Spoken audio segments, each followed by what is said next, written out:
Wellington Calazans, muito boa noite, bem-vindo ao Conexão Angola. Boa noite, Ivan, boa noite, professor Almeida, e a você assistindo ao Conexão Angola. É sempre bom estar aqui. E vamos começar a nossa viagem pela geopolítica, olhando para as eleições legislativas em Portugal. Portugal vai a votos amanhã para eleger os 230 deputados da Assembleia da República. Mais de 200 mil eleitores optaram por votar antecipadamente. E é por aí onde vamos começar, Wellington Calazans.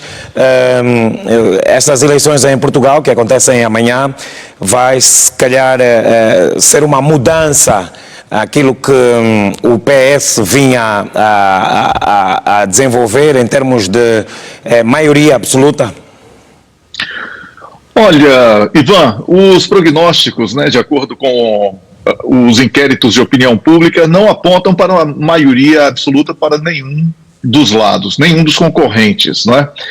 Temos aí três frentes com votação expressiva, mas não creio que seja possível que, de acordo com os números apresentados, e tudo aqui é prognóstico, obviamente que isso poderá vir a ser alterado no momento em que o cidadão exerça o seu direito de voto, mas teremos aqui, se for dentro desse cenário previsto nos inquéritos de opinião pública, uma disputa em que ninguém conseguirá fazer, e aí vai ter que voltar a fazer aqueles arranjos políticos de tentativa de formação de maioria.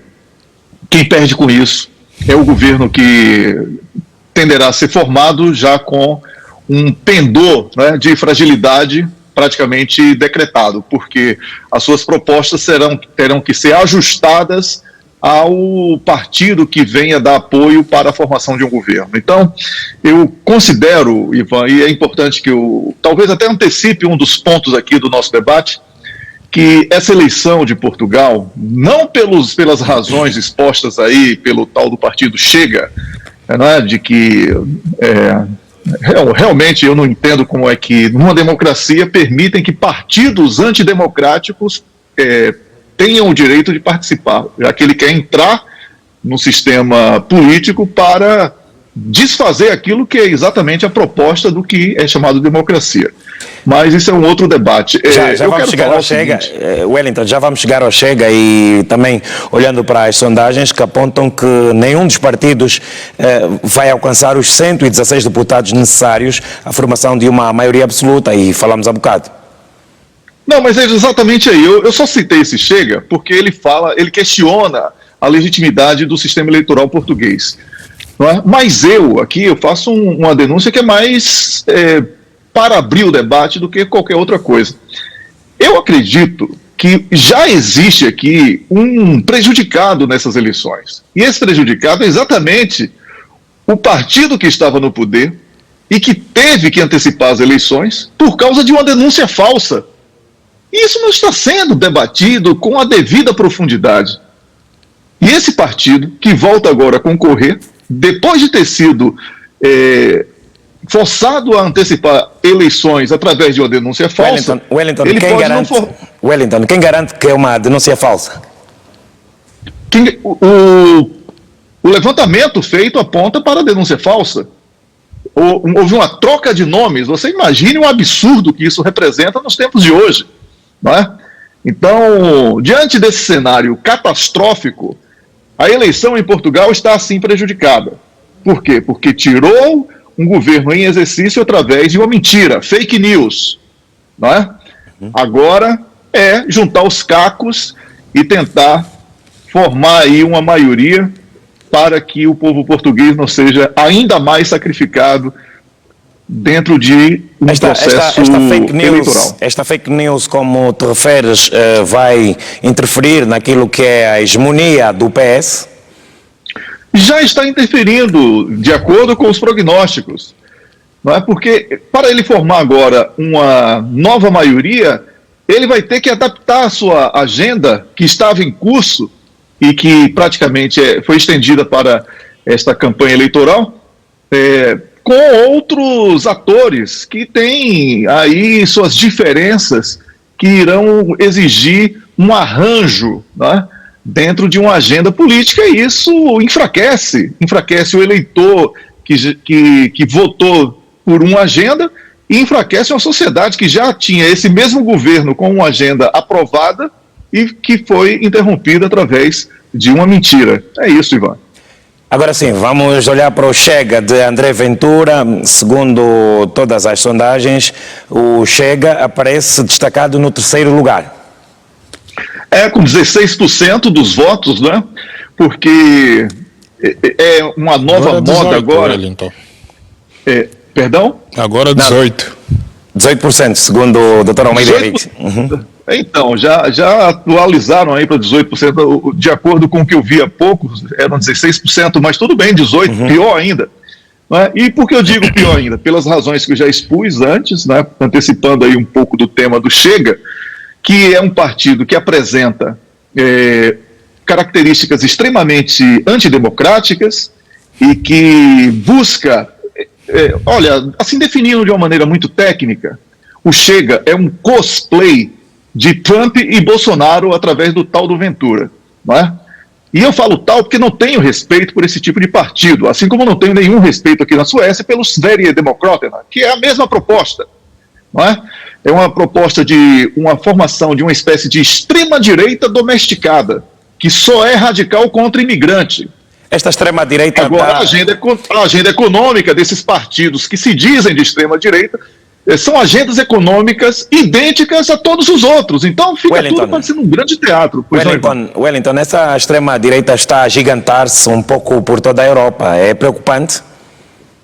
Não digo preocupante. Eu não digo preocupante, sabe por quê? Porque são domesticados. Isso tudo aí é uma mentira. Isso tudo aí é uma farsa, sabe? Porque a corda só quebra do lado mais fraco. E nesse caso, o imigrante, que não tem nenhuma representação política nesses países e nunca vai ter, e serão sempre usados como subemprego, subsalário, exploração de toda ordem. Então, é para isso que esses partidos estão chegando ao poder, para massacrar os imigrantes. E esse incentivo à imigração que está acontecendo, ele é paralelo à chegada desses partidos radicais, né, entre aspas, contra imigrantes apenas, mas com agenda econômica. Mas os imigrantes, de concentração da riqueza. Wellington, os imigrantes aqueles que estão de forma ilegal, têm sido preponderantes nestas economias pelo pagamento dos impostos. Não só o pagamento dos impostos, Ivan. Aquele emprego que ninguém quer é o emprego que sobra para o imigrante. O europeu, que quer conforto, vida boa, cinema, teatro, cafés, ele não quer limpar banheiro, ele não quer varrer o aeroporto, isso sobrou para o imigrante. E é esse imigrante que trabalha, pegando no pesado, que é o grande sacrificado por esses supostos radicais de ultradireita. Radicais de nada, são mais do mesmo. Apenas uma maneira diferente, uma nomenclatura diferente para o massacre de sempre contra as minorias fragilizadas. Agora, não me interrompa que eu preciso concluir esse raciocínio. A agenda econômica é idêntica.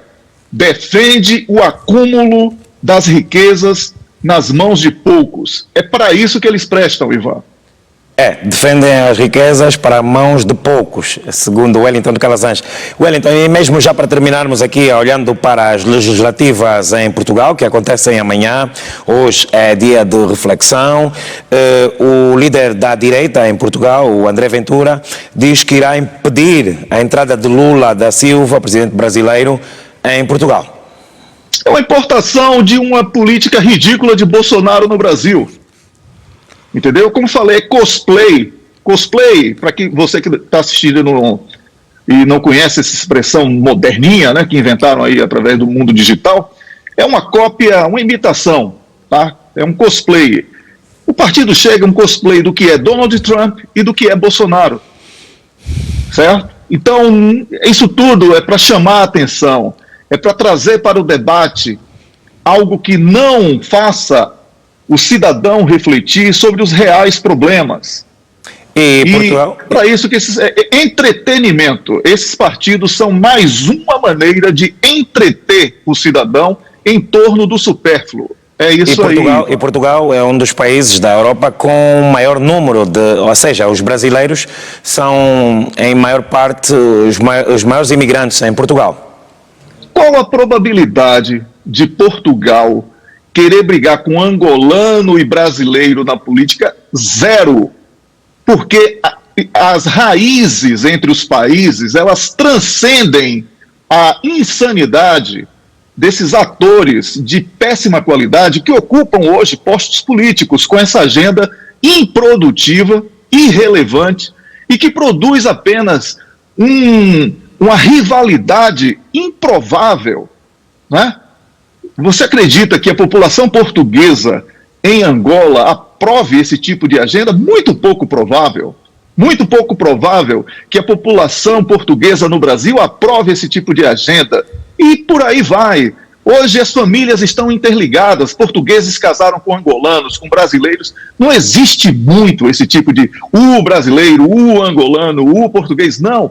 Os povos de língua portuguesa, eles têm uma maneira de integração que ultrapassa essa modinha aí gerada através de Bannon, né, que lançou Trump, depois Bolsonaro e agora essa figura bizarra chamada Ventura lá em Portugal.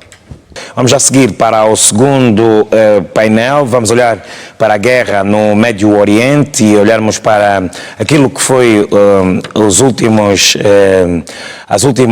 acontecimentos ao longo da última semana. Wellington Calazans, na guerra do Médio Oriente, os mediadores pressionam Israel e Hamas para um cessar-fogo antes do início do Ramadão. Israel diz que a África do Sul está a usar o Tribunal da ONU em nome do Hamas. Vamos começar por aí. Ivan, vamos começar aqui pela pressão dos mediadores por um cessar-fogo, né, antes do início do Ramadão. E por que antes do início do Ramadão?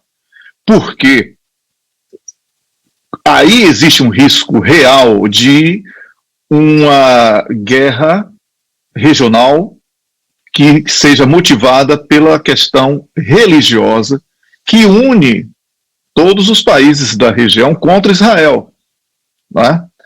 Então, é uma questão aqui delicada que os mediadores estão levando em consideração para evitar aí algo que realmente seja extremamente grave para todos os países da região e, consequentemente, com impacto mundial. Por isso, essa importante preocupação, legítima preocupação, né, dos mediadores que pressionam Israel e Hamas para o cessar-fogo antes do início do Ramadão. Agora, eu vejo aqui duas questões delicadas nessa pressão. Primeiro, que é um grande erro ainda levar em consideração que esta é uma guerra de Israel versus Hamas. Não é. Aqui, nitidamente, é uma proposta de Israel de extermínio do povo da Palestina e posse da sua terra, do seu território. Então é preciso mudar essa abordagem para que o problema seja encarado com a gravidade que ele exige. Então, esse é um aspecto. O outro aspecto é essa reprodução de um lobby pró-Israel na imprensa que dá mais destaque. Atenção aqui à gravidade disso, Ivan. Isso é muito grave. Dá mais destaque ao que Israel diz sobre a África do Sul do que o tribunal pede que a África do Sul, que Israel prove que não está fazendo, que é a prática de um genocídio. Ora, Israel mente que nem sente, não é? Fez parte do ataque do dia 7 de outubro contra os próprios cidadãos, de acordo com relatórios já comprovados. Ou seja, militares de Israel mataram cidadãos de Israel para justificar o início desta desse massacre. Então, a primeira coisa. Segundo, lançaram fake news de que crianças eram assadas no forno pelo Hamas e etc. Depois tiveram que desmentir porque o absurdo era muito grande. E mente todos os dias. Israel mente todos os dias. Agora, essa pressão dos mediadores tem que ser contra os Estados Unidos da América. Tem que ser contra a Alemanha, contra o Reino Unido, contra a França e contra um pequeno grupo aí de pequenos países que não merecem ser citados diante da inexpressividade, mas que fazem coro a esse direito de Israel se defender, quando na verdade o que está acontecendo aí é um massacre contra civis, especialmente crianças e mulheres. Pois e, não, por falar em Estados Unidos da América, Joe Biden diz que o acordo de cessar-fogo em Gaza só depende do Hamas. E quem acredita nisso pode esperar aí o Pai Natal com o sapatinho ao lado da cama e etc, que o presente vai chegar, não é? A guerra de Israel contra o povo da Palestina existe por causa do apoio dos Estados Unidos. Essa é a verdade. Quem negar isso não entende de política, não entende de geopolítica e deveria ficar calado para não atrapalhar algo que é muito grave. Pessoas estão morrendo. E o Biden... Aqui o debate... Pois não.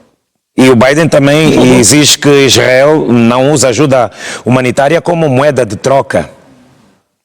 Mas, Ivan, eu vou entrar nessa questão daqui a pouco, que você me perguntou outra coisa, eu também gostaria muito de comentar sobre essa questão da África do Sul estar usando o Tribunal das Nações Unidas em nome do Hamas. Preste atenção.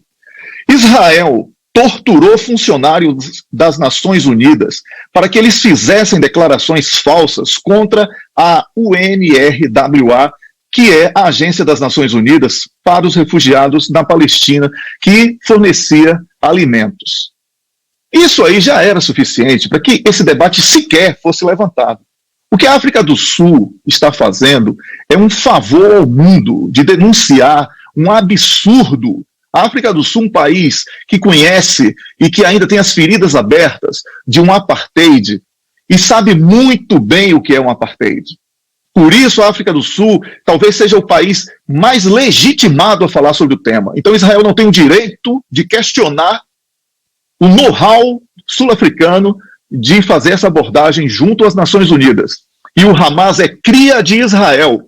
Israel criou o Hamas para sabotar a autoridade palestina, impedindo assim a formação do Estado da Palestina.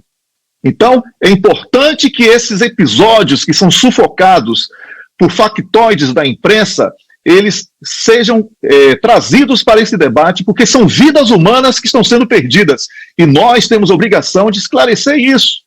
Esse espaço aqui é espetacular por isso.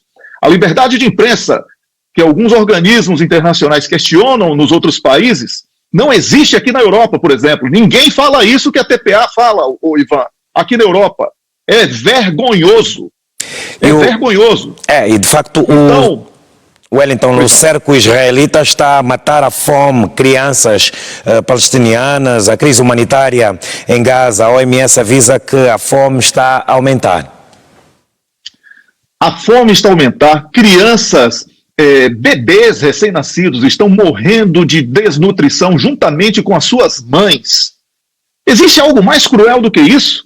E agora os Estados Unidos estão lançando comida como quem atira milho aos pombos para famintos e ainda culpa as mortes. A culpa da morte é do faminto, que está em busca de alimento. O que é que nós estamos vendo nesse tempo de hoje, Ivan? É absurdo tudo isso. O direito internacional está sendo extinto com esse episódio do Médio Oriente, com esse episódio do massacre de Israel contra o povo da Palestina. O direito internacional vai ter grandes dificuldades de se firmar de novo como uma espécie de moderador dos excessos deste ou daquele ator político, porque o que Israel está fazendo não é apenas massacrando o povo da Palestina, é desmoralizando todas as leis internacionais, humilhando qualquer um que ofereça resistência, mentindo descaradamente. E é preciso que Netanyahu seja destituído do poder, que ele seja processado num tribunal internacional e receba uma punição exemplar para que esse tipo de prática não volte a ser praticada por nenhum, desculpe a redundância, prática praticada ficou meio estranho, né? Não volte a ocorrer ou ser notada na nossa história, pelo menos nesse século que está apenas começando. E ainda olhando para esta tensão no Médio Oriente, Wellington, a China volta a defender o reconhecimento da Palestina. A China tem cumprido o seu papel, a sua agenda internacional de busca pelo diálogo. Ao contrário do que falam sobre a China, tem sido apresentada como um país realmente digno do nosso respeito e admiração. A China, mesmo sendo aliada da Rússia, faz severas críticas à Rússia na questão da Ucrânia e agora se apresenta como um país preocupado com aqueles, não é, que estão sendo esquecidos, que são os povos, o povo da Palestina, melhor dizendo, não é?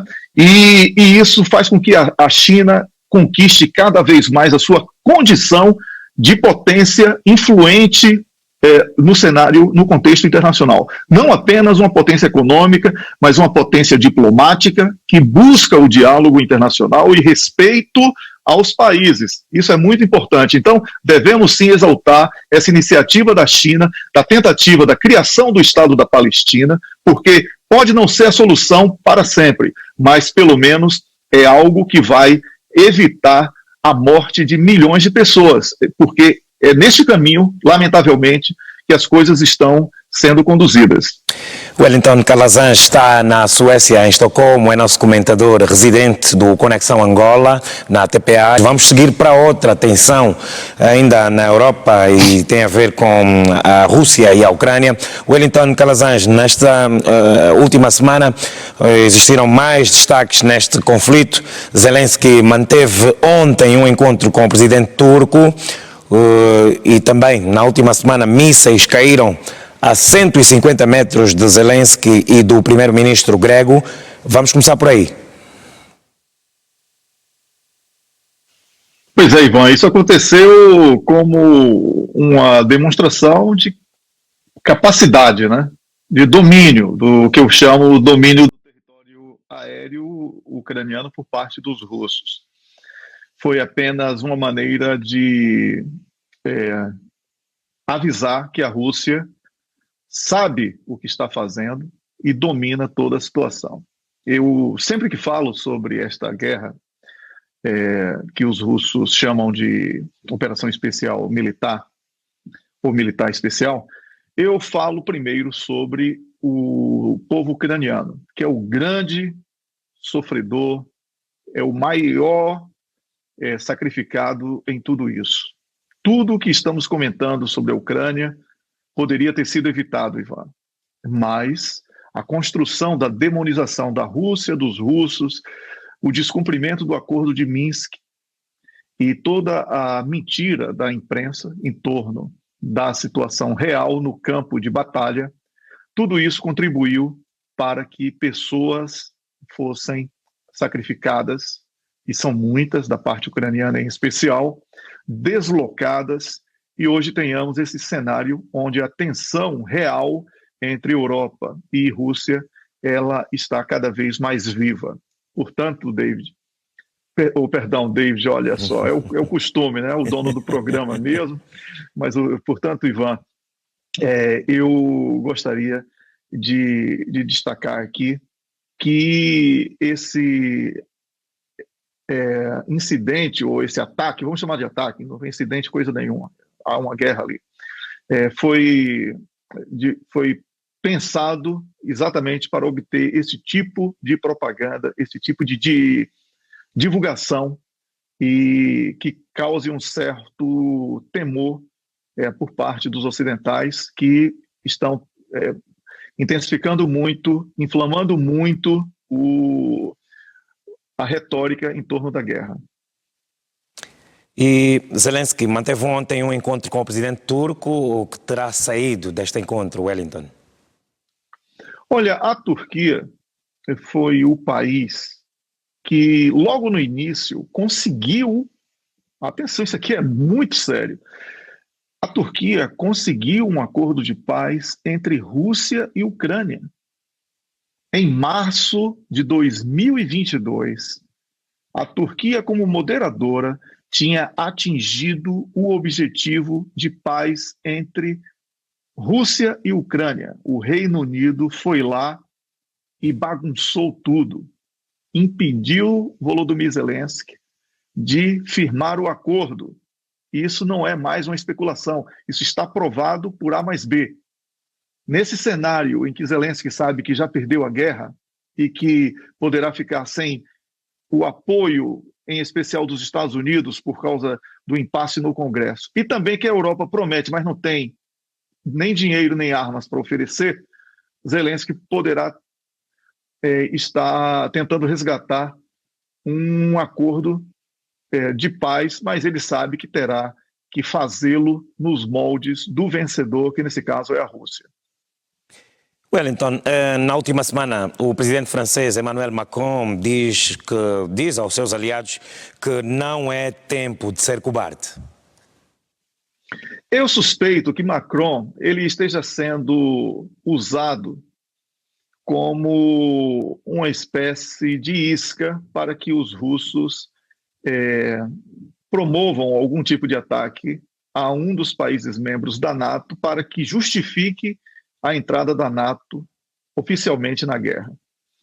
Ele sabe que não possui armas, ele sabe que não possui dinheiro, ele sabe que a situação da França é completamente contrária àquilo que ele possa projetar como capacidade militar de enfrentar a Rússia. Então, o francês Emmanuel Macron, ele é apenas uma isca para que a Rússia seja fisgada pela França e a França possa falar sobre o artigo 5º. E ele não está fazendo isso por iniciativa própria. Ele está fazendo isso certamente dentro de uma articulação da própria NATO para que esta guerra ela possa ou ser estendida ou ela possa ser perigosamente intensificada, o que seria o que chamamos aqui de hecatombe nuclear, que significa o fim do planeta Terra. É realmente tudo muito grave, um momento muito delicado, e eu espero que o bom senso de alguém possa prevalecer. Wellington, e tens afirmado quase que sempre, quando olhamos para esta guerra entre a Rússia e a Ucrânia, que é uma guerra da desinformação. Kiev diz ter atingido 1/3 da frota russa no Mar Negro, na última semana, e a Rússia diz ter interceptado aviões britânicos sobre o Mar Negro. Estamos diante de desinformação ou são factos reais? Não, isso aí são elementos de uma guerra de propaganda.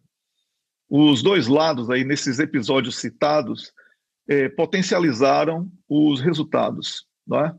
A situação dos ataques a fragatas russas foram duas no total, nos últimos 45 dias, salvo engano, não é? E isso não pode significar 1/3, né?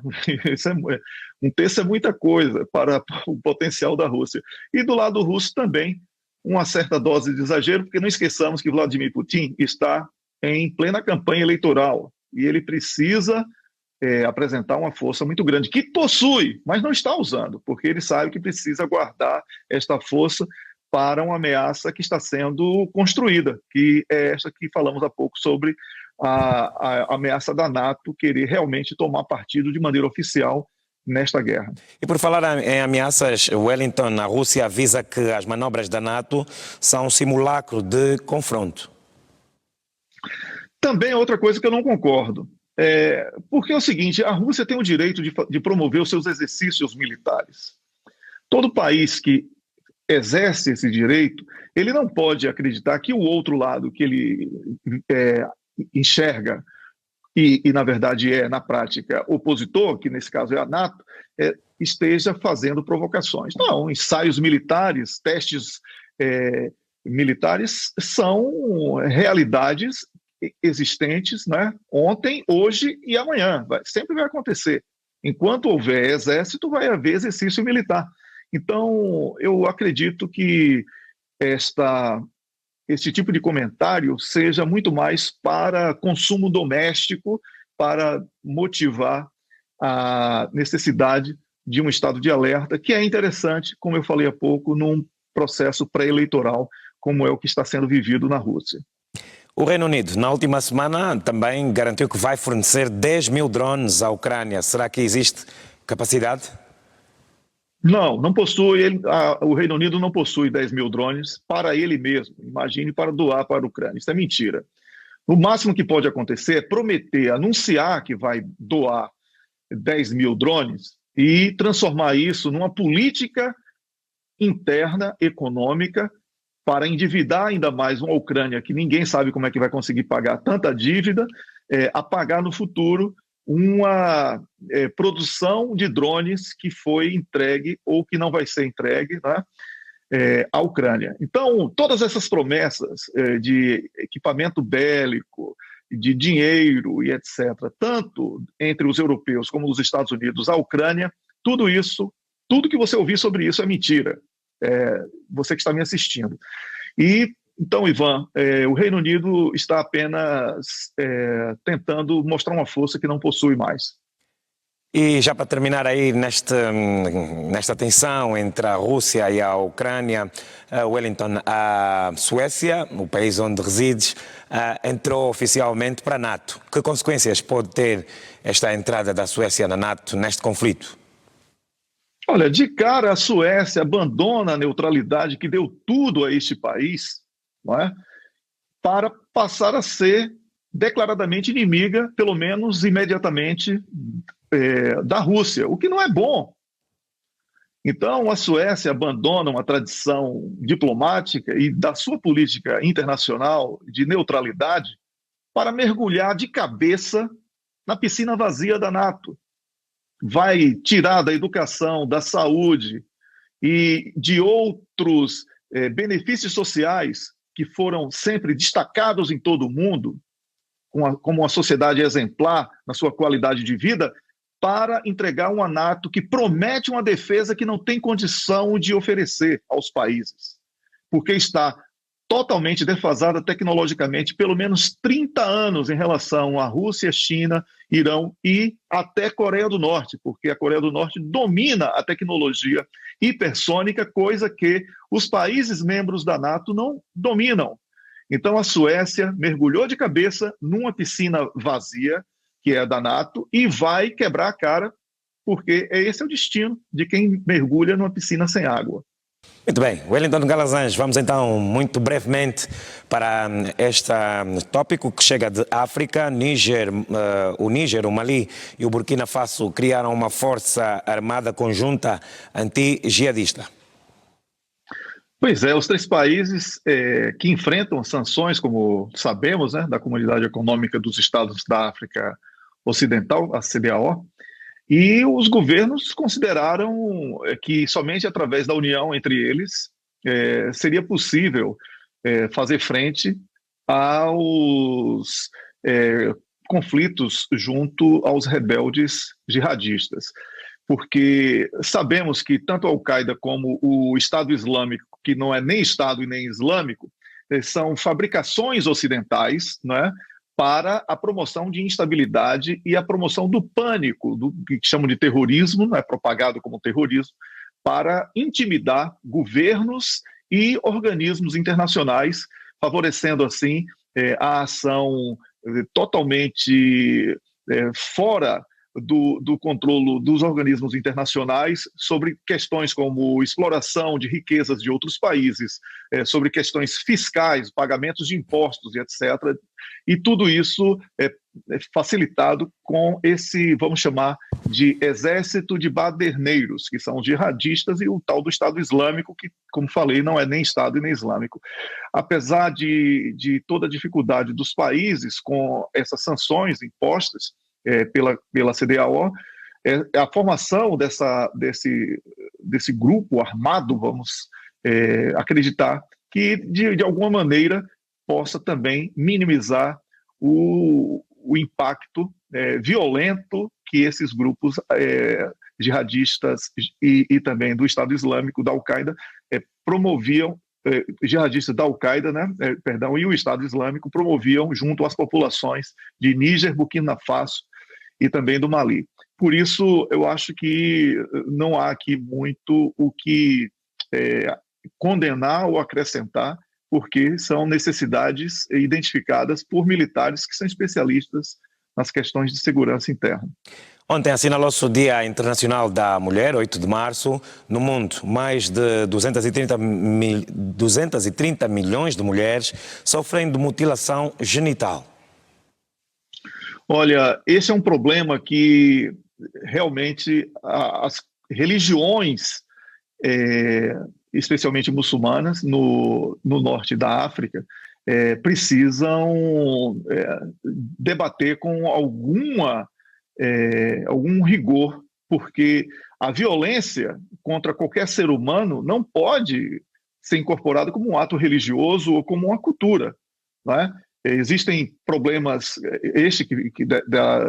da mutilação das mulheres, como falamos aqui como tópico de abertura, mas também tem a questão do casamento forçado e precoce entre crianças, inclusive. Isso é muito grave. A mutilação genital feminina é um absurdo também, e todas as formas que produzam violência não apenas contra mulheres e adolescentes femininas, elas merecem sim a reflexão no Dia Internacional da Mulher, uma efeméride muito importante para as questões das conquistas femininas. Atenção, conquistas das mulheres, não confundir com movimentos trans, não é? Que trans não é mulher, é um homem querendo ser mulher, um homem de saia, um homem de vestido, e também não confundir com bandeiras voltadas para interesses ocidentais. Então, é importante que isso seja separado, Ivan. Wellington, vamos muito rapidamente para o momento positivo e negativo da semana. Olha, positivo para mim foi o anúncio da aposentadoria da Victoria Nuland, que é artífice da guerra da Ucrânia, e a aposentadoria dela, como chamamos no Brasil, mas a reforma dela é um prenúncio da derrota da NATO nesta investida na Ucrânia. Então, acho isso muito positivo. Negativo continua sendo mais uma semana de massacre de Israel contra o povo da Palestina. Wellington Calazans, vamos agradecer uma vez mais a disponibilidade de estar sempre conosco aqui ao sábado no programa Conexão Angola, e contamos tê-lo na próxima semana. O prazer é sempre meu, Ivan. Eu desejo a você um bom fim de semana, e ao professor Almeida, muito obrigado pelo importante contributo aqui no programa. A você assistindo, espero que tenhamos aqui ajudado a melhorar a sua visão sobre os temas propostos. Até a próxima semana. Até a próxima semana, Wellington Calazans.